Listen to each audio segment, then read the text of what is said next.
ગીર સોમનાથમાં 35મી અખિલ ભારતીય વીર સાવરકર તરણ સ્પર્ધાનું આયોજન કરવામાં આવ્યું, જેમાં બહેનોમાં સુરતની તાશા મોદીએ પ્રથમ ક્રમ મેળવ્યો, જ્યારે ભાઈઓમાં પશ્ચિમ બંગાળના પ્રત્યેક ભટ્ટાચાર્યનો પ્રથમ નંબર આપ્યો છે. ભાઈઓ માટે ચોરવાડથી વેરાવળ સુધી અને બહેનો માટે આર્દ્રીથી વેરાવળ સુધીની અખિલ ભારતીય વીર સાવરકર તરણ સ્પર્ધા 2026નું આયોજન કરવામાં આવ્યું હતું, જેમાં ગુજરાત સહિત દેશભરના સ્પર્ધકોએ ભાગ લીધો હતો. આ સમુદ્ર તરણ સ્પર્ધામાં 17 ભાઈઓ અને 7 બહેનોએ ભાગ લીધો હતો.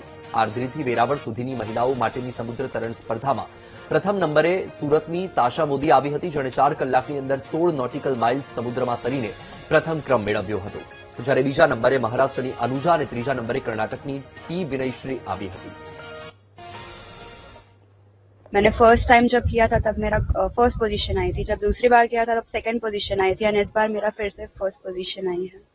मैं इसके लिए 11 साल से वैसे तो प्रैक्टिस कर रही हूँ और पूरे कंपटीशन के दौरान मेरे कोच धवल सारंग ने मुझे बहुत ही ज़्यादा हेल्प की है.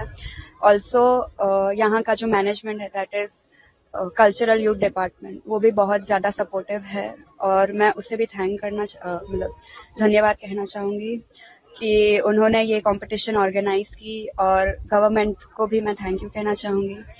और यूथ को यही सिर्फ मैसेज देना चाहूँगी दैट फिट रहने के लिए आप कोई भी स्पोर्ट ज्वाइन कर सकते हैं. हुई थी चौड़वाड़ से, अभी वेरावल में आके कंप्लीट हुआ. तो ये पूरा इवेंट 21 नॉटिकल माइल्स का है. If translated to kilometres it is approximately 38 kilometres. अभी पूरा खत्म करने स्टार्टिंग हुआ था 7:36 AM को, अभी बज रहा है 1, तो इतना टाइम लगा है फिनिश करने में.